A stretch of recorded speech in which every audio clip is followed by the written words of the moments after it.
Well, welcome back, everybody. We are here now for the official city council meeting of the day. So I will ask the clerk to please call the roll. Clegg, Here. Halliburton, Here. Sanchez, Here. Thompson, Here. Woodings, Here. Agent, Here. all present. Thank you. Next up, we have a request for approval of minutes from the work session and regular meeting on June 15th. Madam Mayor, I move approval of the city council minutes for the work session and the regular evening meeting on June 15th, 2021. Second.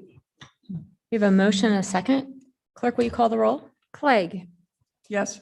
Halliburton, Yes. Sanchez, Yes. Thompson, Yes. Woodings, Yes. Agent, Yes. all in favor, motion carries. Thank you. And now we have the consent agenda. All items with an asterisk are considered to be routine by the council and will be enacted by one motion. There'll be no separate discussion on these items unless a council member or citizen so requests, in which case the item will be removed from the general order of business and considered in its normal sequence. Madam Mayor, I ask that we remove resolution 26721 from the consent agenda for separate consideration.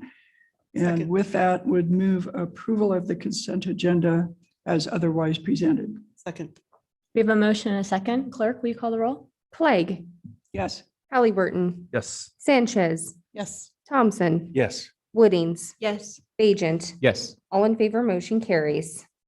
Thank you. And now we have resolution 26721, a resolution that would name the Boise City Park located in downtown Boise at 11th Street and Bannock Street as the Cherie Buckner Webb Park.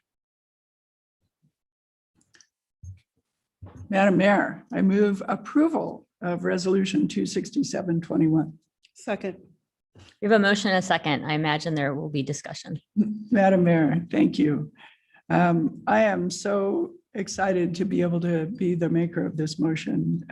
I've known Senator Buckner Webb, for most of my life.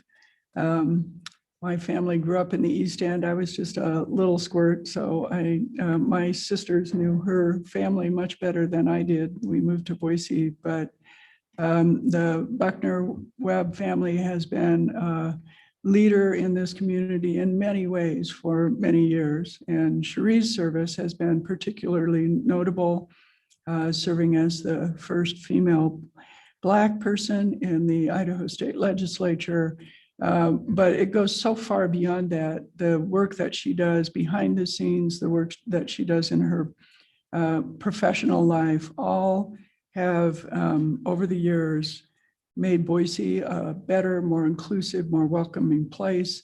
And it's so wonderful to be able to recognize that with a park right in downtown, right near where she lives today, near where she grew up, one that I hope she can visit often.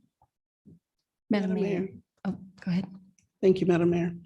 I have had the pleasure of knowing Senator Buckner Webb since the first time I attended the Ada County Human Rights Task Force meeting. And I remember this was only the second time I had ever seen a Black woman in charge of a meeting in Idaho. The other one was my mother. And I don't know if the senator remembers this, but I remember chasing her down in the parking lot and pulling out a photo of my mother and saying, "You remind me of my mom." And in the years since, Senator Buckner Webb has at times advised me in that capacity. And when I worked for the Girl Scouts, it was not unusual for me to get a card in the mail with a newspaper clipping clicked out and words of encouragement and praise. Things that my own mother didn't do for me, Senator Buckner Webb would do for me. And as Council President Clegg has already said, Senator Buckner Webb has been a trailblazer for women of color, for women of all kinds, but specifically for women of color. It's very hard to be what you cannot see. And being able to see Senator Buckner Webb lead the way for us, it's key to a lot of our experiences here in Idaho and specifically in Boise. Were it not for the benevolence and the example set by Senator Buckner Webb, I wouldn't be Councilwoman Sanchez. And so for that, I thank you from the bottom of my heart, Cherie.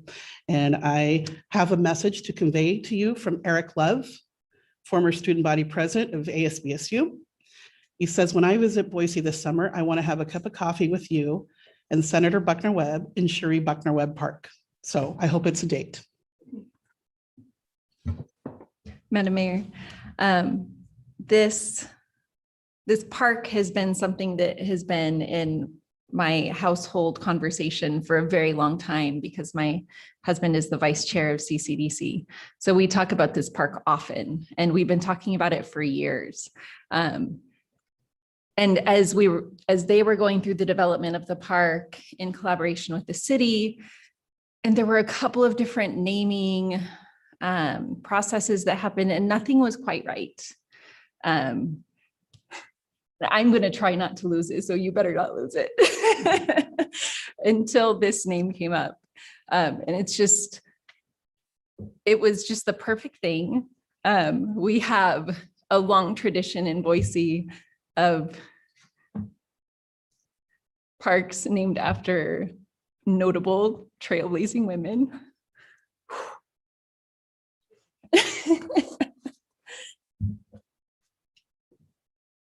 And this one will be no different. And even more special because it's somebody who continues to encourage us every day, continues to hold us accountable in ways that we need to be held accountable, and continues to be such a pillar in our community. So I'm very excited to swing under that huge fake tree by your side, maybe with Zeta and Mary by our sides. And enjoy that park together. So this is a very special day. Thank you so much for lending your name to something that's going to be lasting. Madam Mayor, I don't think that there's a whole lot that I can do to honor all of the work that you've done for this community. And so being able to be a small part of this is certainly, an honor to me. I think when I think about true leaders in the community, there's usually two different things that I look at. And one of them is really someone that listens with curiosity. And I've been in rooms before where you have listened to people like they were the only person in a room of 30, 40, 50 plus people. And I'll never forget it. And I've tried to imitate some of the things that you do and the way that you listen with empathy and curiosity and care for people. And it's something that I take with me. And then the second thing is people who show up again and again and again, and not just when it's hard, but also because it's hard. And so I really just want to thank you for continuing to show up for our community all the time during the hardest times, again and again and again. Thank you. Madam Mayor. Well, thank you. It's an absolute pleasure to be a part of this decision today. It's unbelievable. I've known Senator Webb, since I got involved in politics around, returning to Idaho 2006, and just always open armed, always supportive, always willing to give advice, pick you up. And when I was just getting involved and thinking, I'm way out of my league here, just a few words from Cherie would put me in awe and make me give me the confidence I would need. So I appreciate that. And what's exciting also about this park is it's right by where I work full time at Idaho Power, and we don't have anything there. And I will be there so often. And when and in the once a month or time frame, whenever I get to have lunch with my wife and daughter, who of course we adopted from Ethiopia, I get to explain to her now, and when we go to this park, just what it means. And I think that I take that to an extremely higher level, and passionate, and I greatly appreciate all you've done, and I look forward to going to your park. Madam Mayor, I got to participate a little bit in the naming process for this park, and I can vouch for everything that Councilperson Wooding said. It was a long process, and at the end, the result was obvious. Everybody wanted this name, and I'll be so happy in a second to vote yes. When I see that park, I will think of your empathy and of your charisma, of your incredible grace under fire, of your ability to connect with anybody who wants to connect with you, your insane stick-to-itiveness, and just the truly pillar-like nature of your presence in our community. Those are the things that I'll think about when I see your name on that park, and I can't think of a better one. I'm so happy we landed where we did, and I can't wait to vote yes. Well, before we vote, I'd like to just say a couple of things too. You know, I got to weigh in announcing the decision, but not in a place where I can just talk to you and to the community about why this makes so much sense. You know, Cherie, you said something back in my office that sometimes things just happen and it just, the path becomes clear. And that's what happened with the naming of this park. I believe that this is going to be one of our most spectacular downtown spaces. And I too can't wait to swing in that crazy pink tree on the swing that's going to be placed there. And to think about you and the way you've stood out for the 23, however many years that I've lived here, as someone to look up to, whose advice should always be heeded, whose love and care is always apparent. In the same way you've stuck out, that tree will stick out. And so in my mind, this unique place that's across the street from where you began your career, that's down the street from where your grandparents had a house, that's blocks from where your granddaughter will eventually go to high school, is so incredibly important. And I thank Philip for, you know, the conversations we had about that. And, you know, it, as Councilmember Woodings mentioned, we have parks named after pillars in our community. And so often they've been women, but they've been women who we just read about. And so what is so cool about this chance to name this park after you is that there are so many people that haven't had to just read about you, but have known you, whether it be your granddaughter's friends and peers, my friends and peers as colleagues of yours from the years that you worked on so many different things. There are so many people whose faces light up when they see you, who share stories and will continue to share stories in this space about the impact you had on their lives, and of course on this community. And so that in calling you to tell you about this decision, I didn't realize what an amazing experience it would be just to have the conversation with you and to know that we're creating a space for your story to be told, for us to remember what we learned from you, to know deeper how much of an impact you had on your community, ours, and the future that comes next. And that for that and for all that you've given this community, I thank you. And thank you for the honor in being able to be a party of this naming. And congratulations.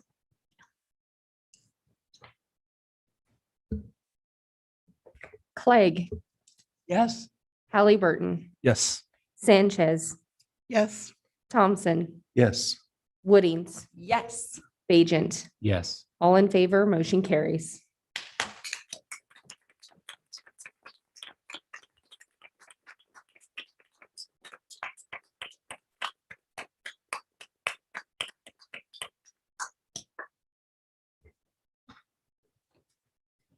Thank you. So we will have sure, if you're wanting to jump up, you're welcome.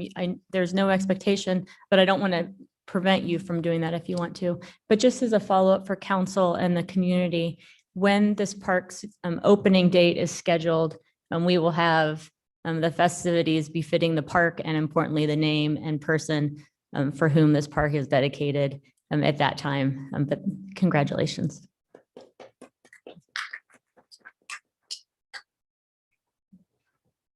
I just want to thank the mayor and the city council for this unbelievable honor.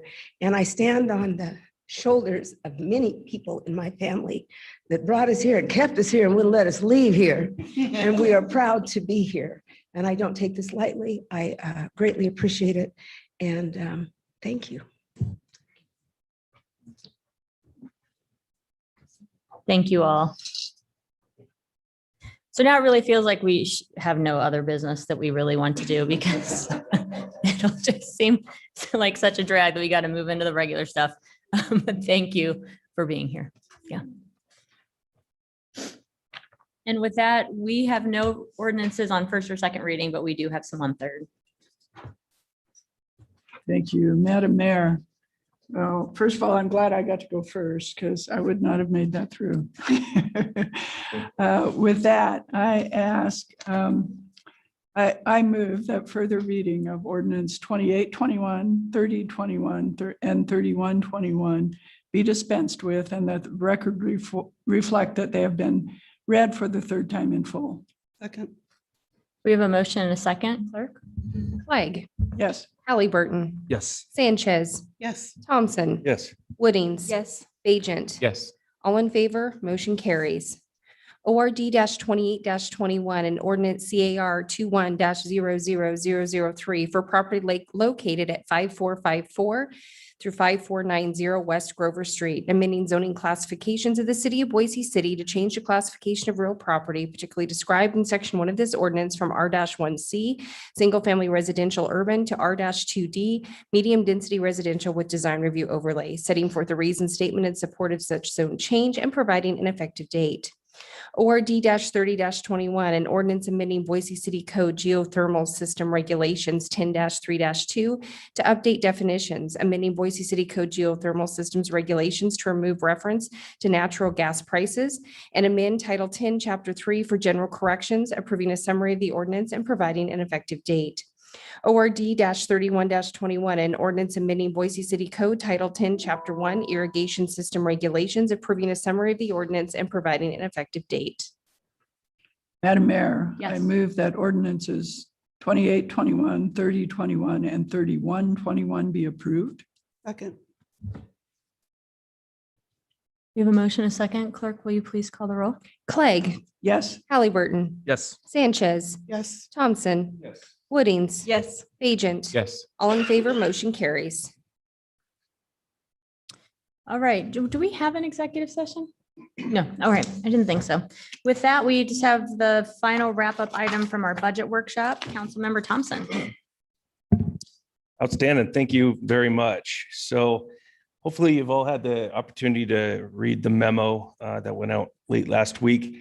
This is a proposal, a program proposal to restructure our dog licensing program. This and a few other items I'm bringing forward in August. The reason I kept those separate is because from the complete code rewrite is because these deal specifically with funds, and so I wanted to keep them separate in nature and in decisions. So for several years, I've really strived to come up with innovative solutions around the dog licensing. And the reason I'm so passionate about this issue is because while microchipping is certainly on the rise, animal licensing still holds an important role for those that haven't microchipped in ensuring that we can quickly reunite those animals with their families. And it's also helpful to the Idaho Humane Society, who is the ones that primarily do that work of getting their animals home. They hold on to the animals longer if they're chipped or if they have been licensed and it's attached, because they know that there is a home they need to get at home too. Certainly some of the costs of this go towards animal related activities. So it's good to have that as well. And we offer a discounted license for those that spay neuter their dog in Boise, like almost every other city. But that's a great benefit, and it encourages those that haven't spayed or neutered when they're licensing their pup to understand, oh, I could save some money as well. So it also does do things to encourage spay neutering by having this program.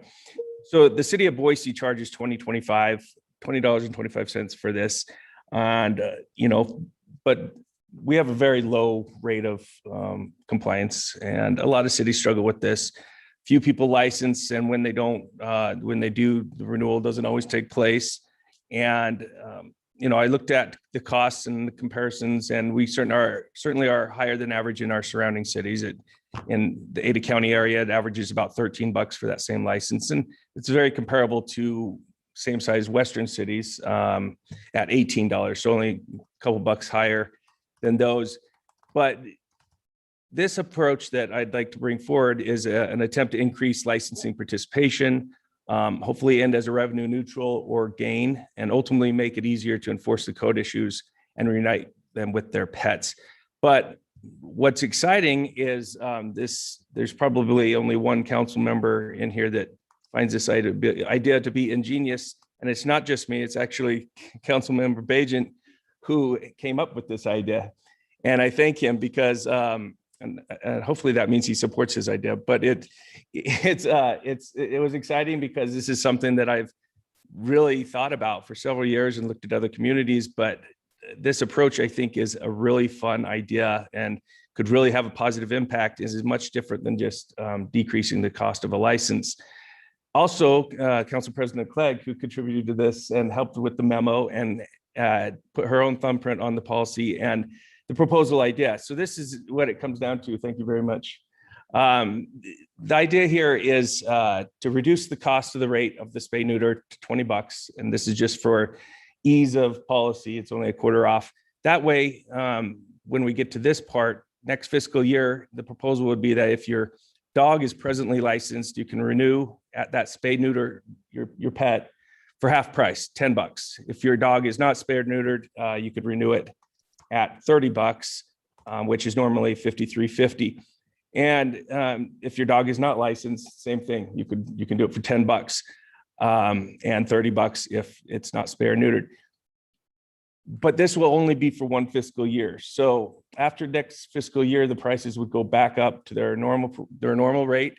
And if someone has gotten into the program at the $10 or $30 rate, they're in it for life. They stay at that rate. It could help continue to see that those folks come back and renew their license. If they drop off in a year, then they can't go back to that rate. They would stay at the original $20 or $53.50. So the idea here is really to a fewfold: increase the number of dogs licensed in the city, create an incentive for people to maintain those licenses going forward and continue the incentive to spay neuter, and increase the number of citizens licensing and relicensing their dogs, just to create that long-term revenue to assist with the animal expenses. And so I'll leave that at that before I would, there's no vote today. If there's support for looking more into this proposal, then I would ask in the next week that an estimate of the cost of the outreach effort, which is vital, the absolute vital piece of this would be the campaign, the outreach to the community about this new program once it goes into place. And that would be a one-time expense. So once I see what the proposal looks like in terms of a cost, I would likely propose it comes out of the Strategic Initiatives Fund for that one-time expense. Also get an estimate of the number of licensors and licensing and projection of the total revenues from this program. And lastly, an estimate of any added staff time needed in the city clerk's office to administer this program, both one-time and ongoing. So I'd open it up to any comments or. Madam Mayor. Thank you, Madam Mayor. So Councilman, is there an element to this that would help folks for whom having a pet's really important, but even that nominal amount would be a hardship? Thank you. That's a great question. There's going to be a few more things that I do propose in August that are more policy related. And one of those will be a low-income household discount. Some cities like Minneapolis offer a 50% discount rate for low-income households, and that will be part of a proposal coming in August. Madam Mayor, Yes. the council member's right. I am supportive of parts of this for reasons having to do with how much I've thought about it. If the issue is that demand for licenses is elastic, right? And that if a dog license costs $100, there's less demand in the community to buy that. If a dog license costs $1, there's a lot of demand to buy that. So that's issue number one. And I think that's part of why Councilmember Thompson wants to lower fees. And then the second issue that we have is that once people purchase licenses, they don't tend to renew them, presumably because of expense.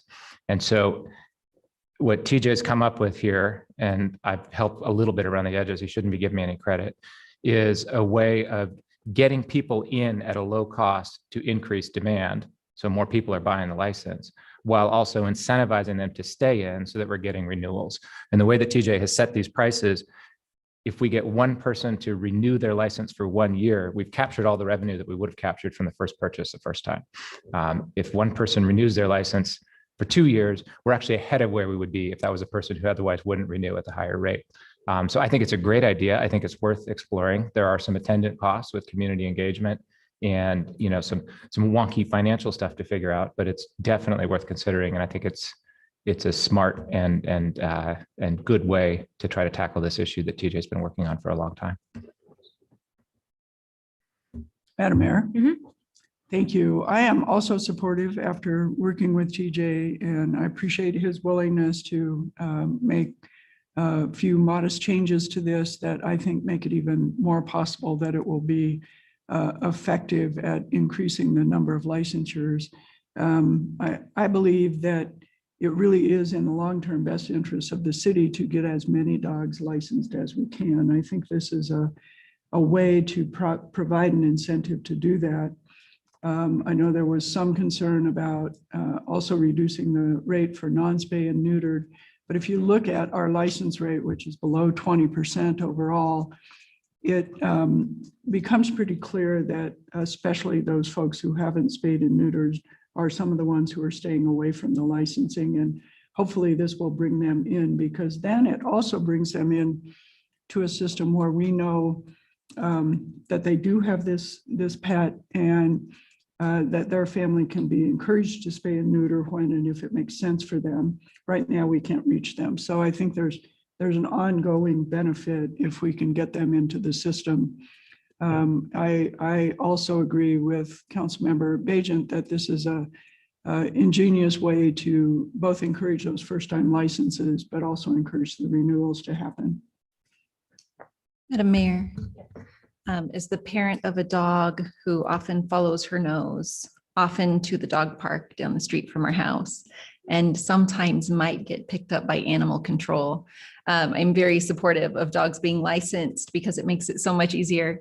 I'm wondering on the financial side, as a dog owner, somebody who renews my dog's license every year, if there would be a way on the back end, like for example, the way we pay our utilities via auto pay, would there be a way to opt in to auto pay for dog licensing as well? Because that's just one less thing that you have to actively go in and do. I would happily click a little box to auto pay my dog licensing every year to ensure that my dog stays licensed. And then, you know, you only have to deal with basically adoption and death of a pet instead of the every single year while they're in your household.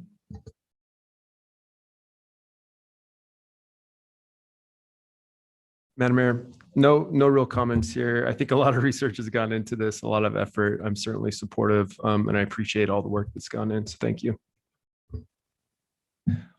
Well then, Madam Mayor, I just would, I guess, ask guidance. I believe the next step would be to seek additional assistance from DFA or for the. Work with Amanda. Okay. Okay, that sounds great. Thank you. All right. Okay. All right. Well, that was the last topic. So if there's nothing further. Madam Mayor, I'm surprised it's so early, but I move that we adjourn. Second. Your motion second, all in favor? Aye. Aye. We're adjourned. Thanks, everybody.